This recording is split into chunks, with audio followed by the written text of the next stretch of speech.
فرزند زہرا یہ حالات برے ہیں۔ کاشانۂ بصیرت ایک ایسا مکمل یوٹیوب چینل جس پر محروم بصارت کے لیے بالخصوص اور تمام افراد کے لیے بالعموم سینکڑوں کی تعداد میں اسلامی کتب دستیاب ہیں۔ لہذا گزارش ہے کہ آپ اپنی ذمہ داری نبھاتے ہوئے کاشانۂ بصیرت کو سبسکرائب کرنے کے ساتھ ساتھ بیل آئیکن کو پریس کیجیے تاکہ آپ علم کے حصول کے ساتھ ساتھ مذہب اہل بیت کی اشاعت میں بھی اہم کردار ادا کرتے رہیں۔ کاشانۂ بصیرت، کاشانۂ بصیرت، کاشانۂ بصیرت۔ فرزند زہرا یہ حالات برے ہیں۔ بسم اللہ الرحمن الرحیم۔ السلام علیکم۔ یہ کتاب آپ کے لیے کاشانۂ بصیرت کے یوٹیوب چینل کی جانب سے ریکارڈ کی جا رہی ہے۔ نام کتاب اعتقادات، تالیف ابو جعفر محمد بن علی بن بابویہ المعروف شیخ صدوق علیہ رحمہ۔ اب ہم کتاب کا پارٹ نمبر 3 پڑھیں گے، صفحہ نمبر 33، بندوں کی اطاعت کے متعلق عقیدہ۔ شیخ ابو جعفر صدوق فرماتے ہیں، اس مسئلے میں ہمارا عقیدہ وہی ہے جو امام موسیٰ کاظم علیہ السلام نے کسی شخص کے جواب میں فرمایا تھا جب اس نے آپ کی خدمت میں عرض کیا تھا کیا بندوں کے لیے کچھ قدرت ثابت ہے؟ آپ نے فرمایا ہاں، 4 شرطوں کے بعد۔ نمبر 1، اس کے لیے کسی قسم کی رکاوٹ نہ ہو۔ نمبر 2، وہ صحت مند ہو۔ نمبر 3، اس کے اعضاء صحیح و سالم ہو۔ نمبر 4، اللہ تعالیٰ نے اسے قوت بھی دی ہو۔ انسان میں جب یہ 4 شرطیں مکمل ہوں تو وہ مستطیع کہلاتا ہے۔ کسی نے عرض کیا اس کی مثال کیا ہے؟ تو آپ نے فرمایا ایک شخص با اختیار ہے، اس کے لیے کوئی رکاوٹ نہیں، بدن اس کا صحیح اور اعضاء سالم ہے، تو اب اگر وہ زنا کرنا چاہے تو اس وقت تک اس پر قادر نہیں کہلائے گا جب تک اسے کوئی عورت نہ مل جائے۔ پھر یا تو وہ توفیق خداوندی سے زنا سے رک جائے گا جیسا کہ حضرت یوسف علیہ السلام اس فعل حرام سے رک گئے، یا اس عورت کے ساتھ زنا کا مرتکب ہوگا تو زانی کہلائے گا۔ پس نہ تو اس نے مجبور ہو کر خدا کی اطاعت کی ہے اور نہ ہی خدا پر غالب آ کر معصیت کی ہے۔ آیہ شریفہ، حالانکہ انہیں سجدے کے لیے اس وقت بھی بلایا جاتا تھا جب لوگ سالم تھے۔ سورہ القلم آیت نمبر 43 کے متعلق امام صادق علیہ السلام سے سوال کیا گیا تو آپ نے فرمایا تورات میں ہے، اللہ تعالیٰ نے حضرت موسیٰ علیہ السلام سے فرمایا اے موسیٰ، میں نے تجھے پیدا کیا، تجھے چن لیا، تیری ہدایت کی، تجھے طاقت دی، اپنی اطاعت کا حکم دیا اور نافرمانی سے روکا، پس اگر تو میری اطاعت کرے گا تو اس میں میں تیری مدد کروں گا، اور اگر معصیت کرے گا تو اس پر تیری مدد نہیں کروں گا۔ اگر تو میری اطاعت کرے گا تو اس موقع پر میرا اعانت کرنا تجھ پر احسان ہوگا، اور نافرمانی کے وقت میری حجت تجھ پر تمام ہوگی۔ بدع کے متعلق عقیدہ۔ شیخ ابو جعفر فرماتے ہیں یہودیوں کا نظریہ ہے کہ اللہ تعالیٰ تمام کاموں سے فارغ البال ہو گیا ہے، مگر اس بارے میں ہمارا عقیدہ یہ ہے، سورہ رحمان آیت نمبر 29، وہ ہر روز ایک نئی کرشمہ سازی میں ہے، ایک کام دوسرے کام کے کرنے سے نہیں روک سکتا، وہی زندہ کرتا ہے، وہی مارتا ہے، وہی روزی دیتا ہے، اور جو چاہتا ہے کرتا ہے۔ ہمارا یہ بھی عقیدہ ہے کہ اللہ تعالیٰ جس چیز کو چاہتا ہے مٹا دیتا ہے اور جسے چاہتا ہے باقی رکھتا ہے، کیونکہ اسی کے پاس الکتاب ہے، وہ اسی چیز کو مٹاتا ہے جو پہلے موجود ہو اور اسی چیز کو باقی رکھتا ہے جو پہلے موجود نہ ہو۔ یہ وہ بدع نہیں ہے کہ جس کے یہودی اور اس کے تابعین قائل ہیں، اور اسی بدع کو ملعون یہودی ہماری طرف منسوب کرتے ہیں، اور ان کو دیکھ کر ہمارے مخالفین بھی ان کے ہمنوا ہو کر ہمیں ملعون کرتے ہیں۔ امام صادق علیہ السلام نے فرمایا اللہ تعالیٰ نے تمام انبیاء سے اپنی معبودیت اور لا شریک ہونے کا اقرار لے کر دنیا میں بھیجا، اور یہ بھی اقرار لیا کہ اللہ جسے چاہتا ہے مؤخر کر دیتا ہے اور جسے چاہتا ہے مقدم کر دیتا ہے۔ اس نے ہمارے رسول صلی اللہ علیہ وسلم کی شریعت کو تمام شریعتوں کا ناسخ اور آپ پر نازل شدہ احکام کو دیگر سابقہ احکام پر ناسخ قرار دے دیا۔ قرآن کریم کو نازل کر کے سابقہ کتب سماوی پر عمل سے روک دیا۔ یہی وہ بدع ہے جس کے ہم قائل ہیں۔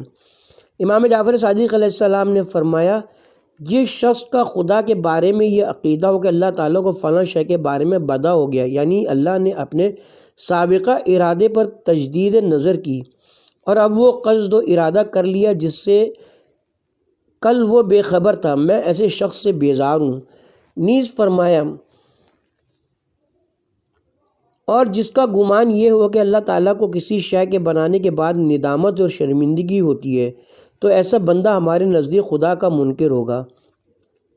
امام جعفر صادق علیہ السلام کے اس فرمان کہ خدا کو ایسا بدا کبھی نہیں ہوا جیسا میرے بیٹے اسماعیل کے بارے میں ہوا ہے کا مطلب یہ ہے کہ کسی کام کے متعلق اللہ تعالیٰ کی ایسی مصلحت کبھی ظاہر نہیں ہوئی جیسی میرے فرزند اسماعیل کے بارے میں ہوئی کہ میری زندگی میں اسے موت دے دی تاکہ لوگوں کو معلوم ہو جائے کہ وہ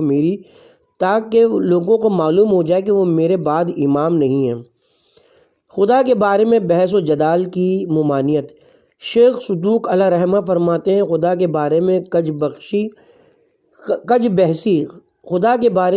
بحثی اور فضول گفتگو سے روکا گیا ہے، کیونکہ ایسی گفتگو ان باتوں کا سبب ہو جاتی ہے جو شان یزدی کے مناسب نہیں ہوتی۔ امام جعفر صادق علیہ السلام سے اس قول خدا کا مطلب پوچھا گیا اور یہ کہ منتہی مقصود آپ کے رب کے پاس پہنچنا ہے۔ حضرت نے فرمایا جب خدا کے بارے میں بات چیت ہونے لگے تو تم خاموش ہو جاؤ۔ آپ ہی فرمایا کرتے تھے اے فرزند آدم، تیرا دل اتنا ہے کہ اگر اسے کوئی پرندہ کھا لے تو اس کا پیٹ بھی نہ بھرے، اور تیری آنکھ کی یہ حالت ہے کہ اگر اس پر سوئی کا ناکر رکھ دیا جائے تو وہ چھپ جائے، تو کیا تو انہی دو طاقتوں کے بل بوتے پر آسمان و زمین کی سلطنت کا علم حاصل کرنا چاہتا ہے؟ اگر تو سچا ہے تو اس سورج کو جو خدا کی ایک مخلوق ہے ذرا آنکھ بھر کر تو دیکھ۔ اگر تو نے ایسا کر لیا تو ثابت ہو جائے گا کہ جیسا تو کہتا ہے بات ویسی ہی ہے۔ مجادلہ ہر دینی بات میں ممنوع اور ناجائز ہے۔ حضرت امیر المومنین علیہ السلام نے ارشاد فرمایا جو شخص مجادلہ سے دین حاصل کرے وہ زندیق ہو جائے گا۔ مجادلہ اس بحث کو کہتے ہیں کہ جس کے ذریعے کسی چیز کا ثابت کرنا یا باطل کرنا مد نظر نہ ہو، بلکہ ہر ایک کی غرض ہو کہ دوسرا شخص لاجواب ہو جائے۔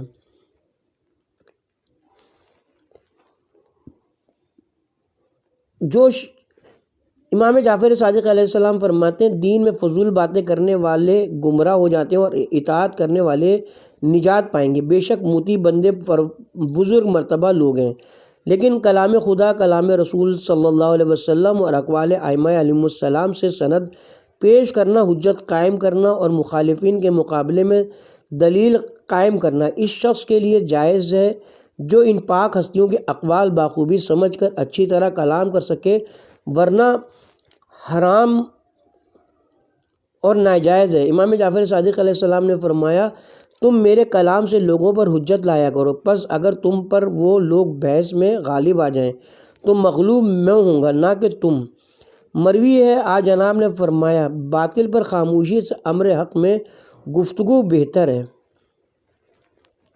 روایت ہے کہ ابو حذل الاف نے ہشام بن حکم سے کہا میں اس شرط پر تم سے مناظرہ کرنا چاہتا ہوں کہ اگر تم مجھ پر غالب آ جاؤ تو میں تمہارا دین اختیار کر لوں گا، اور اگر میں تم پر غالب رہا تو تم میرے دین اور مذہب کو قبول کرو گے۔ ہشام نے جواب دیا تم نے انصاف نہیں کیا، بلکہ میں اس شرط پر مناظرہ کروں گا کہ اگر میں تجھ پر غالب آیا تو میرا مذہب قبول کر لے گا، اور اگر تم مجھ پر غالب آئے تو میں طلب جواب کے لیے اپنے امام کی طرف رجوع کروں گا۔ لوح و قلم کے متعلق عقیدہ۔ شیخ ابو جعفر علیہ رحمہ فرماتے ہیں لوح و قلم کے بارے میں ہمارا اعتقاد یہ کہ یہ دو فرشتے ہیں۔ کرسی کے متعلق عقیدہ۔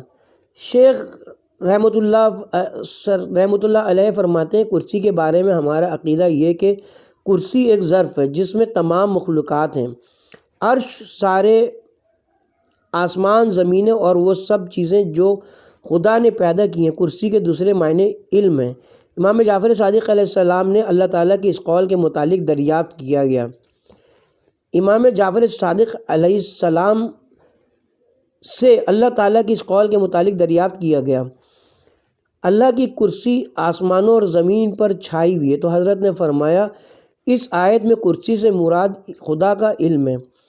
عرش کے متعلق عقیدہ۔ شیخ نے فرمایا عرش کے بارے میں ہمارا عقیدہ یہ کہ ساری خلقت کے مجموعے کا نام عرش ہے، اور عرش کے دوسرے معنی علم خدا کے بھی ہیں۔ آیہ شریفہ وہ رحمان جس نے عرش پر اقتدار قائم کیا کے بارے میں امام جعفر صادق علیہ السلام سے دریافت کیا گیا کہ اس سے کیا مراد ہے۔ حضرت نے فرمایا خدا اپنی مخلوق سے یکساں نسبت رکھتا ہے، ایسا نہیں کہ ایک چیز اس سے قریب ہو اور دوسری دور ہو، لیکن وہ عرش جو ساری دنیا کا مجموعہ ہے، اس کے حامل 8 فرشتے ہیں کہ ہر ایک کی 8 آنکھیں ہیں، اور ہر آنکھ اتنی بڑی ہے کہ ساری دنیا کو ڈھانک سکتی ہے۔ ان فرشتوں میں سے ایک فرشتہ آدمی کی صورت میں ہے جو انسانوں کے لیے خدا سے روزی طلب کرتا رہتا ہے، دوسرا فرشتہ جو بیل کی شکل میں ہے خدا سے چوپایوں کے واسطے رزق مانگتا ہے، تیسرا فرشتہ شیر کی صورت میں جو درندوں کے لیے خدا سے روزی کی دعا کرتا ہے، چوتھا فرشتہ مرغ کی حیت رکھتا ہے جو اللہ سے سارے پرندوں کے واسطے رزق مانگتا ہے۔ یہ حاملان عرش اس وقت 4 ہیں جو روز قیامت 8 ہو جائیں گے، لیکن عرش بمعنی علم اس کے حاملین 4 اولین میں سے ہیں اور 4 آخرین میں سے ہیں۔ اولین میں سے 4 یہ ہیں: حضرت نوح، حضرت ابراہیم، حضرت موسیٰ، حضرت عیسیٰ علیہ السلام، اور آخرین میں سے 4 یہ ہیں: جناب محمد مصطفیٰ صلی اللہ علیہ وآلہ وسلم، حضرت امیر المومنین علی ابن ابی طالب علیہ السلام، حضرت امام حسن اور حضرت امام حسین علیہ السلام۔ یہ مضمون ان احادیث کا ہے جن کی سندیں صحیح ہیں، جو ائمہ علیہ السلام سے عرش اور حاملان عرش کے بارے میں منقول ہیں۔ ان حضرات کے عرش بمعنی علم الہی کے حامل ہونے کی وجہ یہ کہ جناب رسول خدا صلی اللہ علیہ وآلہ وسلم سے پہلے وہ انبیاء جن کی شریعتوں پر سب انبیاء عمل کرتے تھے اور ان کے توسط سے ان کو علوم حاصل ہوتے تھے، وہ حضرت نوح، حضرت ابراہیم، حضرت موسیٰ و عیسیٰ علیہ السلام ہیں۔ اسی طرح حضرت محمد مصطفیٰ صلی اللہ علیہ وسلم، حضرت امیر المومنین علی ابن ابی طالب علیہ السلام، حضرت امام حسن اور امام حسین علیہ السلام سے علوم منتقل ہو کر بعد والے 9 ائمہ کو حاصل ہوئے۔ نفس اور روح کے متعلق عقیدہ۔ شیخ صدوق علیہ رحمہ فرماتے ہیں نفس کے بارے میں ہمارا عقیدہ یہ کہ نفس وہ روح ہے جس پر زندگی قائم ہے اور یہی سب سے بڑی مخلوق ہے، جیسا کہ حضور سرور عالم صلی اللہ علیہ وسلم فرماتے ہیں سب سے پہلے خدا نے پاکیزہ و مقدس نفوس کو خلق کیا، پھر ان سے اپنی توحید کا اقرار لیا، اس کے بعد ساری کائنات کو خلق فرمایا۔ یہ بھی ہمارا عقیدہ ہے کہ نفس باقی رہنے کے لیے پیدا کیا گیا ہے، فنا ہونے کے لیے نہیں، جیسا کہ نبی کریم صلی اللہ علیہ وسلم نے فرمایا تم لوگ فنا کے لیے نہیں بلکہ بقا کے لیے خلق ہوئے ہو، البتہ تم ایک گھر سے دوسرے گھر میں منتقل ہو جاتے ہو۔ یہ روحیں زمین پر مسافر اور بدن میں قیدی ہیں۔ اس کے بارے میں ہمارا عقیدہ یہ بھی ہے کہ جب یہ روحیں بدنوں سے جدا ہو جاتی ہیں تو وہ اس حالت میں باقی رہتی ہیں کہ ان میں سے بعض نعمت پا رہی ہوتی ہیں اور بعض عذاب جھیل رہی ہوتی ہیں، یہاں تک کہ اللہ تبارک و تعالیٰ اپنی قدرت و قوت سے انہیں ان کے بدنوں کی طرف لوٹا دے۔ حضرت عیسیٰ علیہ السلام نے اپنے حواریوں سے فرمایا میں تم سے سچی بات کرتا ہوں کہ آسمان کی طرف وہی چیز بلند ہوتی ہے جو وہاں سے نازل ہوتی ہے۔ اللہ تبارک و تعالیٰ نے فرمایا ہے اگر ہم چاہتے تو اس بلم باعور کو اپنی آیات کے سبب بلند کر دیتے، لیکن اس نے اپنی خواہشات کی پیروی کی اور مادی زندگی کی طرف مائل ہو گیا، پس ہر وہ چیز جو عالم ملکوت کی طرف بلند نہیں کی جاتی وہ جہنم کی آگ میں ڈالی جاتی ہے، کیونکہ بہشت کے بہت سے درجات ہیں اور جہنم کے مختلف طبقات ہیں۔ اللہ تعالیٰ کا ارشاد ہے ملائکہ اور روح اس کی طرف اوپر چڑھتے ہیں، سورہ معارج آیت نمبر 4۔ نیز ارشاد ہے اہل تقوی یقیناً جنتوں اور نہروں میں ہوں گے، سچی عزت کے مقام پر صاحب اقتدار بادشاہ کی بارگاہ میں، سورہ قمر آیت نمبر 54-55۔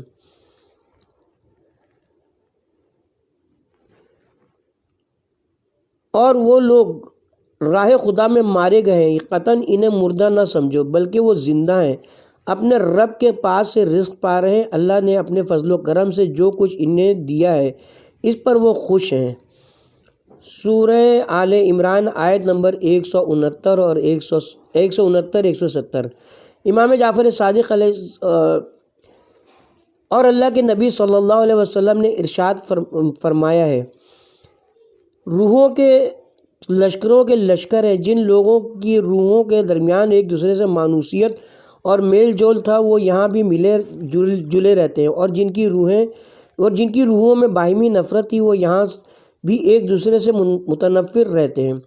امام جعفر صادق علیہ السلام فرماتے ہیں، اللہ تبارک و تعالیٰ نے روحوں کے درمیان جسموں کی پیدائش سے 2000 سال قبل عالم ذر میں اخوت اور بھائی چارے کا رشتہ قائم کیا۔ اگر ہمارے قائم آل محمد قیام کرتے تو ان بھائیوں کو ایک دوسرے کی وراثت دیتے جو عالم ذر میں بھائی بن چکے ہیں، اور نسبی بھائی محروم رہتے۔ امام جعفر صادق علیہ السلام ہی کا فرمان ہے، روحیں ہوا میں ایک دوسرے سے ملاقات کرتی ہیں، ایک دوسرے کو پہچان لیتی ہیں، سوال و جواب کرتی ہیں۔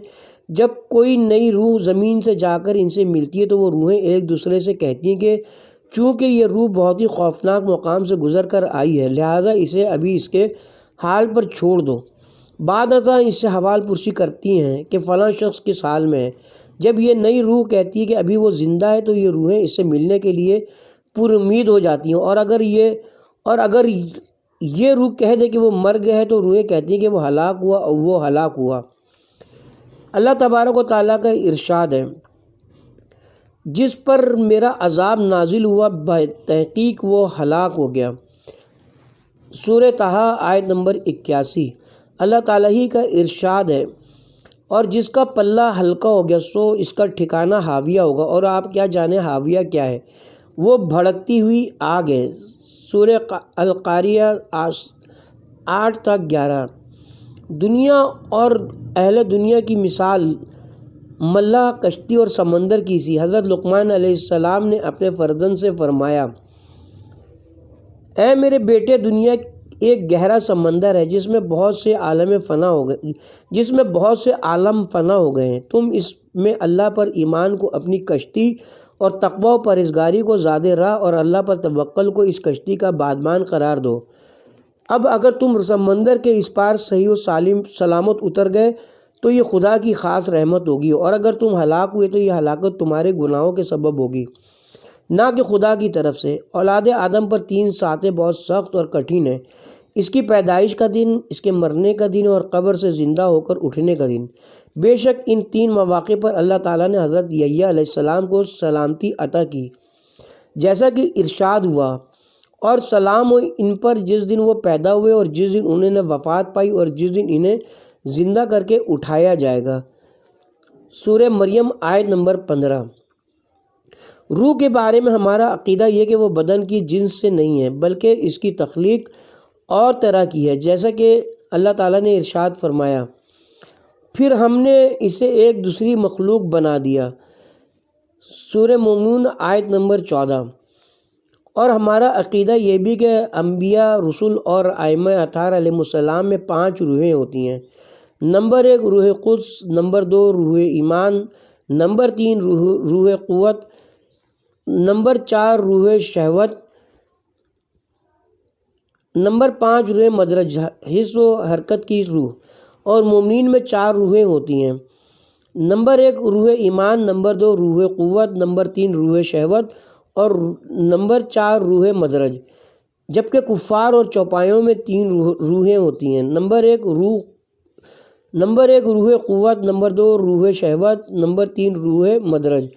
اللہ تعالیٰ کا یہ قول، اور لوگ آپ سے روح کے بارے میں سوال پوچھتے ہیں، کہہ دیجئے روح میرے رب کے امر سے متعلق ایک راز ہے۔ سورہ اسراء آیت نمبر 85۔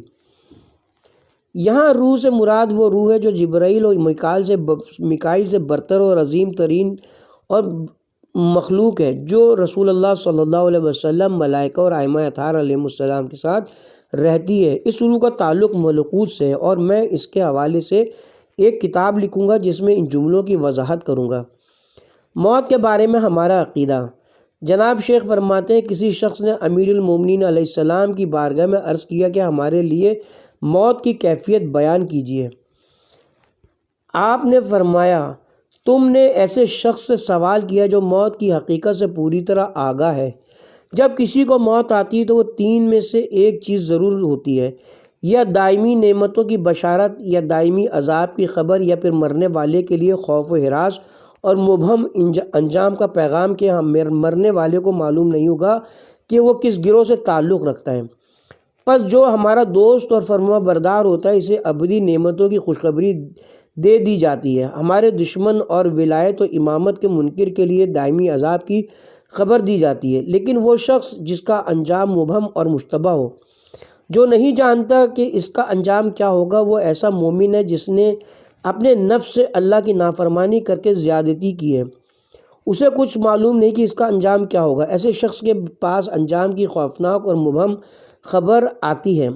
اللہ تعالیٰ ایسے شخص کو ہمارے دشمنوں میں شامل نہیں کرے گا، بلکہ ہماری شفاعت کی وجہ سے اسے آتش جہنم سے نجات دے گا۔ پھر آپ نے فرمایا تم عمل کرو، اطاعت کرو، اپنے نفسوں پر بھروسہ نہ کرو اور اللہ کے عذاب کو معمولی نہ سمجھو، کیونکہ گناہ گاروں میں سے کچھ لوگ ایسے بھی ہوں گے جنہیں 3 لاکھ سال تک عذاب میں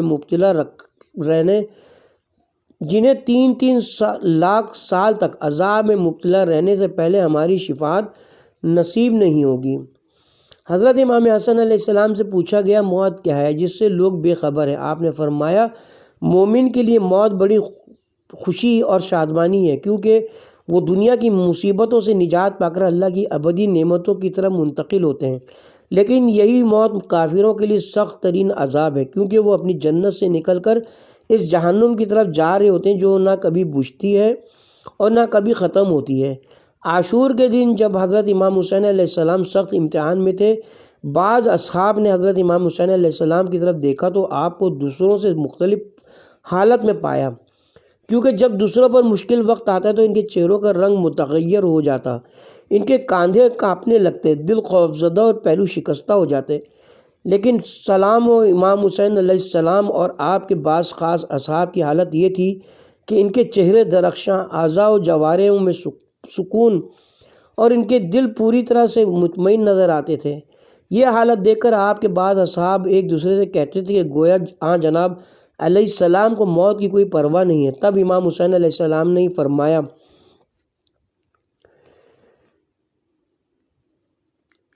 اے شریف زادو، تھوڑا صبر کر لو، یہ موت ایک پل ہی کی مانند ہے جو تمہیں تنگی، سختی اور مصیبت سے نجات دے کر وسیع و عریض جنتوں اور ابدی نعمتوں تک پہنچائے گی۔ تم میں سے کون ایسا شخص ہے جو قید خانے سے رہا ہو کر جنت کے محلات میں نہیں جانا چاہتا؟ لیکن یہ جو تمہارے دشمن ہیں ان کی مثال ایسے شخص کی سی ہے جو قصر سے نکل کر قید خانے اور دردناک عذاب کی طرف منتقل ہو رہا ہو۔ بے شک میرے والد گرامی نے میرے جد امجد کی یہ حدیث مجھے بیان کی ہے کہ دنیا مومن کے لیے قید خانہ ہے اور کافر کے لیے جنت، اور موت مومنوں کو جنت میں پہنچانے اور کافروں کو دوزخ میں لے جانے کا پل ہے۔ نہ میرے والد نے جھوٹ کہا ہے اور نہ میں جھوٹ کہہ رہا ہوں۔ امام زین العابدین علیہ السلام سے موت کے متعلق پوچھا گیا کہ موت کیا ہے؟ تو آپ نے فرمایا مومن کے لیے موت ایسی ہے جیسے میلے اور جوؤں والے کپڑوں کا اترنا، یہ بیڑیوں اور بھاری توق کا اس سے جدا ہونا، تاکہ اس کے عوض پاک و پاکیزہ اور خوشبودار لباس زیب تن کر سکے اور اسے برق رفتار سواریوں اور دل لبھانے والے مکانات حاصل ہو سکیں۔ کافر کے لیے موت ایسی ہے جیسے خلت فاخرہ کا اترنا اور پسندیدہ محبوب مکان سے نکل کر دردناک عذاب میں مبتلا کیا جائے۔ امام باقر علیہ السلام نے اس سوال پر کہ موت کیا ہے فرمایا موت نیند کی مانند ہے جو ہر رات تم کو آتی ہے، لیکن اس کی مدت اتنی طولانی ہے کہ مرنے والا قیامت سے پہلے بیدار نہیں ہوگا۔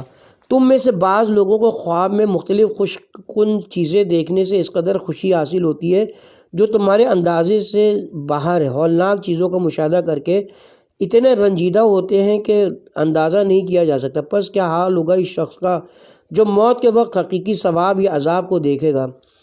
اس کی خوشی یا اس کے غم کی کیا حالت ہوگی؟ یہ موت ہے، اس کے لیے اپنے آپ کو تیار کر لو۔ حضرت امام صادق علیہ السلام سے موت کے متعلق سوال کیا گیا کہ موت کی کیفیت بیان فرمائیے۔ تو آپ نے فرمایا مومن کے لیے موت بہترین خوشبو ہے جسے سونگھ کر وہ سو جاتا ہے، اس کی تمام تکالیف اور تھکن دور ہو جاتی ہیں۔ اور کافر کے لیے موت ایسی ہے جیسے کسی کو سانپ اور بچھو نے کاٹ کھایا ہو، بلکہ اس سے بھی زیادہ سخت۔ آپ سے عرض کیا گیا کہ بعض لوگ کہتے ہیں کہ موت کی شدت آریوں کے چیرنے، قینچیوں کے کترنے، پتھروں سے کچلنے اور آنکھوں کے ڈھیلے میں چکی کی کیل گھمانے سے بھی زیادہ سخت ہے۔ آپ نے فرمایا ہاں، بعض کافروں اور گناہ گاروں کی حالت موت کے وقت ایسی ہی ہوتی ہے۔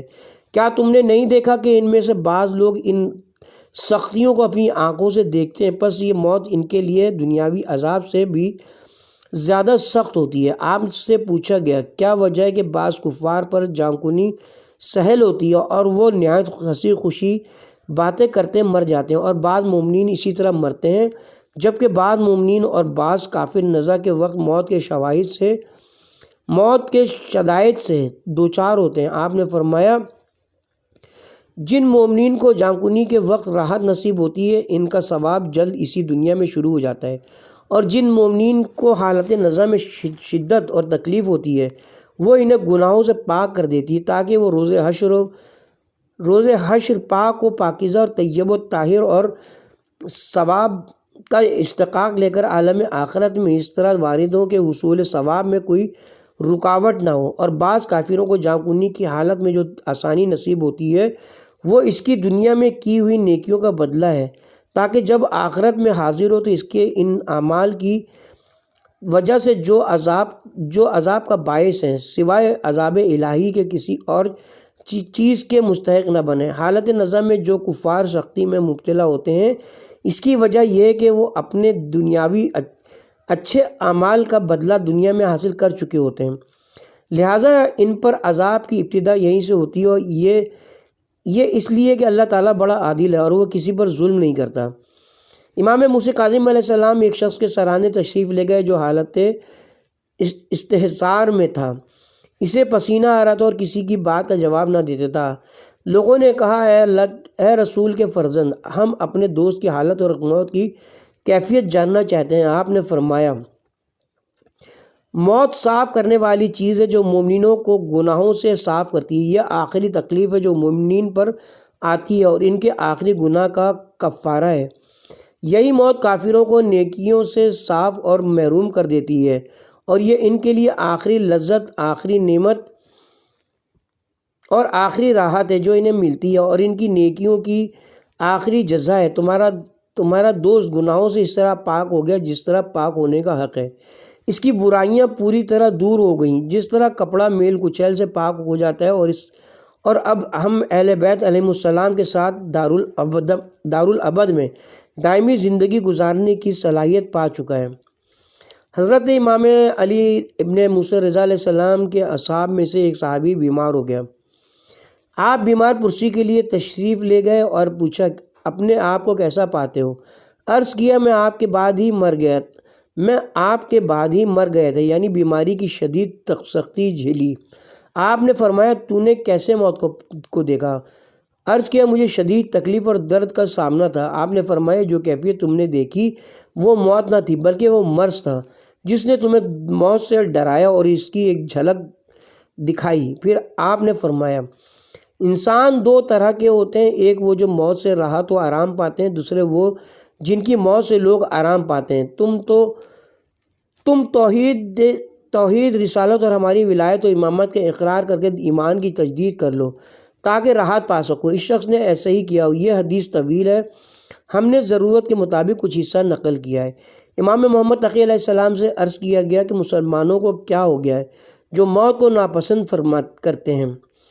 آپ نے فرمایا یہ لوگ موت کی حقیقت سے ناواقف ہیں، اس لیے اس سے کراہت کرتے ہیں۔ اگر یہ موت سے آگاہ ہوتے اور اللہ کے حقیقی دوست ہوتے تو ضرور موت کو محبوب رکھتے اور انہیں معلوم ہوتا کہ ان کے لیے آخرت دنیا سے بہت بہتر ہے۔ پھر آپ نے فرمایا اے اللہ کے بندو، کیا وجہ ہے کہ بچے اور دیوانے دوا نہیں پیتے جبکہ یہ دوا ان کے بدن کو پاک اور بیماریوں کو ان سے دور کرتی ہے؟ سائل نے عرض کیا یہ لوگ دوا کے فائدے سے بے خبر ہوتے ہیں۔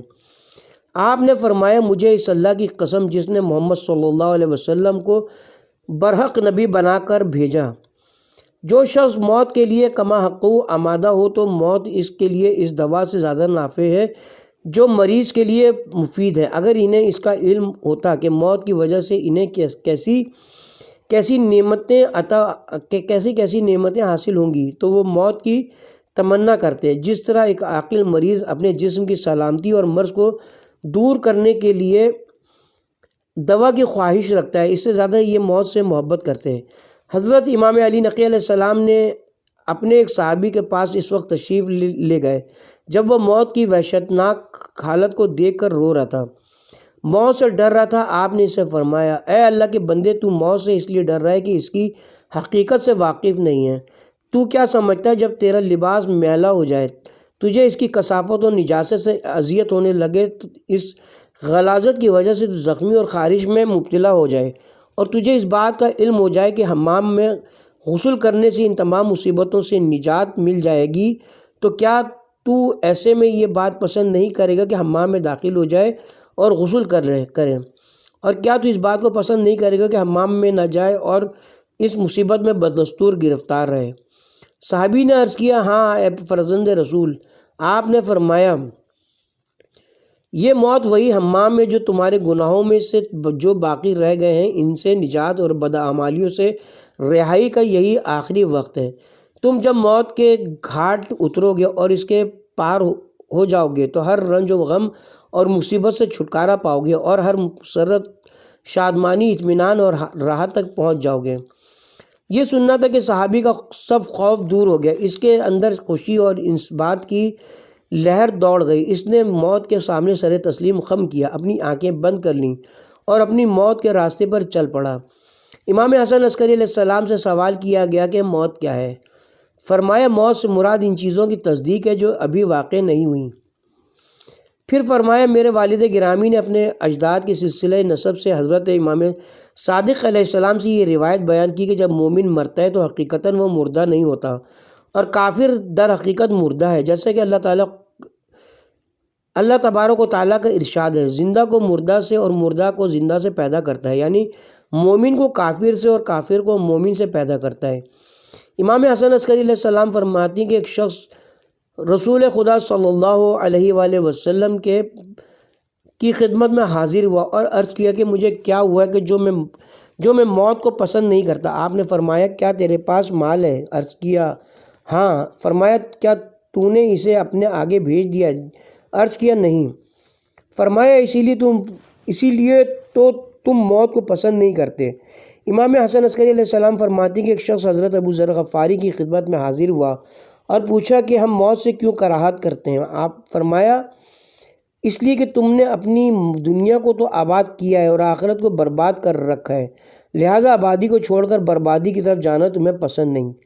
کسی اور شخص نے عرض کیا کہ آپ کے خیال میں اس وقت ہمارا کیا حال ہوگا جب ہم خدا کے حضور حاضر کیے جائیں گے؟ آپ نے فرمایا، پرہیزگار لوگ اس طرح حاضر ہوں گے جیسے کوئی مسافر خوش و خرم اپنے گھر والوں میں واپس آتا ہے، لیکن بدکار لوگ اس طرح حاضر کیے جائیں گے جس طرح بھاگا ہوا غلام اپنے مالک کے حضور خوف و ہراس کے ساتھ حاضر ہوتا ہے۔ عرض کیا گیا، آپ کے خیال میں اللہ کے حضور ہمارا کیا حال ہوگا؟ فرمایا، تم اپنے اعمال کو قرآن کے سامنے رکھو۔ خدا فرماتے کہ اچھے لوگ اللہ کی نعمتوں میں پرمسرت زندگی گزاریں گے اور بدکار لوگ جہنم میں ہوں گے۔ کسی شخص نے عرض کیا، اللہ کی رحمت کہاں ہوگی؟ فرمایا کہ اللہ کی رحمت اس کے احسان کرنے والے بندوں کے قریب ہوگی۔ اس کے ساتھ ہی اب ہم یہاں کتاب کا پارٹ نمبر 3 اپنے اختتام کو پہنچا۔